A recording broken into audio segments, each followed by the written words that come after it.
Day 41.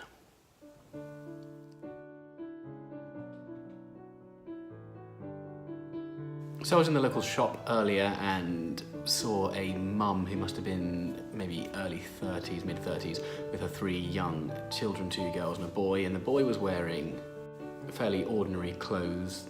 One of the girls was wearing an outfit underneath but a coat, and the third girl, I would assume the middle one, must have been about 4 years old, was wearing a Snow White outfit. And they quite clearly hadn't been to a party or anything, they just decided that's what they wanted to wear for the day.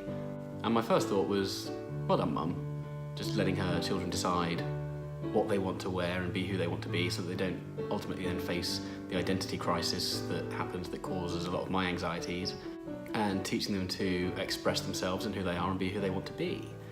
And then as this girl turned around, she had the Superman logo on her chest as well as the Snow White costume. And of course, as an adult, that was a little bit surprising, because you bracket princess in its area and you bracket superhero in its area, but why shouldn't somebody be able to be both of those things at the same time? And it got me thinking about words in general as a concept, and ultimately I suppose words are little containers for ideas that we have. So whether we're talking about the word princess, which is, you know, inside that container, for me there might be an image of Princess Jasmine. There's kind of wealth and happiness and beauty and elegance and all those things. To somebody else, the word princess, that container might actually have several different ideas of royal family, has to work quite hard on this, that and the other. Or for another person it might be that they're a parent and they look at their child as their princess, and that's what they immediately think when they think the word princess. And the same with superhero, where I might attribute strength and power and championship. Somebody else might immediately jump to flying or laser eyes or whatever. Why should it be that we separate those two words in such a way that it's surprising for me as a human that they can be linked together at the same time in the same way as the same person? There's no reason I shouldn't be able to want to be the things that I store in the box of princess as well as the things that I store in the box of superhero at the same time. I can be those things. And that started to turn into a bit of an internal debate about how we then attribute ourselves to words. So I would say I am this or I am that. If I were somebody who was religious and I said, you know, I've got Christian beliefs, or I've got Islamic beliefs, or I've got Jewish beliefs, or whatever, I will connect with those titles in a different way to somebody else will connect with those titles. And by saying I am this or I am that, I'm almost chaining myself into the ideas that are contained within my container for that word, whilst also not actually representing what I am on the inside to somebody else, because they're looking in from the outside and the word that I've given them might mean something totally different to the way that I perceive the word to be.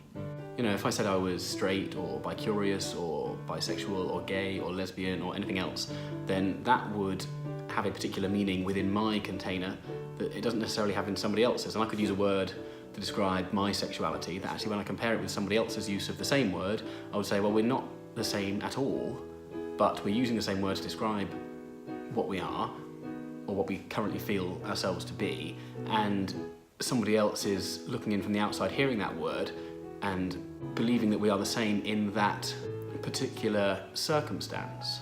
And there's no word that will ever fully explain the internal goings-on of a human being, which is why we have words. They're kind of identifiers for the outside world to make connections and draw conclusions. But if anybody in the world says to you what their job title is, yes, it might give you some insight into what they do on a daily basis, but it would never tell you exactly what they do, what skills they have, what talents they have, what positives that brings, what negatives that brings. And that's a little bit in line with a quote I saw from Stephen Fry the other day, talking about trying to use verbs instead of nouns, so not saying I am a writer to say I can write or I do write, because instead of then chaining yourself to a single area and staying in that box, it gives you more opportunity to explore and to see potential futures and say, actually, I want to be able to do that. I don't want to be a pilot, but I'd like to be able to fly a plane. Ultimately came to the conclusion that there are 2 nouns that actually apply to me as a person, that I can say, I am this. And the first one is that I am a human being, with all of the terrible and brilliant and ridiculous things that brings. And the second one is that I am me, with all of the terrible, brilliant and ridiculous things that brings. And those 2 things will always be true. They are the only 2 things in my life that will always be true. I will always be a human being and I will always be me deep down. Whether or not I show that is a different thing, but I will always be me. And every other noun that I might attribute to myself, as the world changes or I might change, those nouns may not become reflective of who I am anymore. But me attaching myself to those nouns makes it really confusing when those things do change, and it's difficult to then deal with.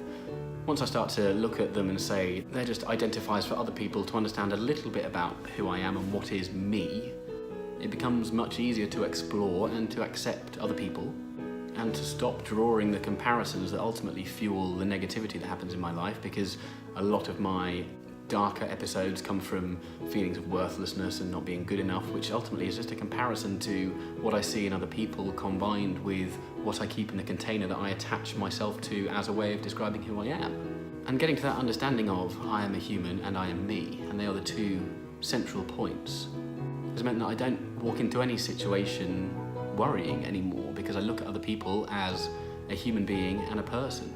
Everything else is just an identifier or a descriptor of their place in society or civilization. But when everything is stripped away and we're left with the bare bones of reality, they are just a human being and just themselves. And if I can start to understand that and try to see them for who they are, then whatever conversation or relationship we need to have at the time can be achieved more easily.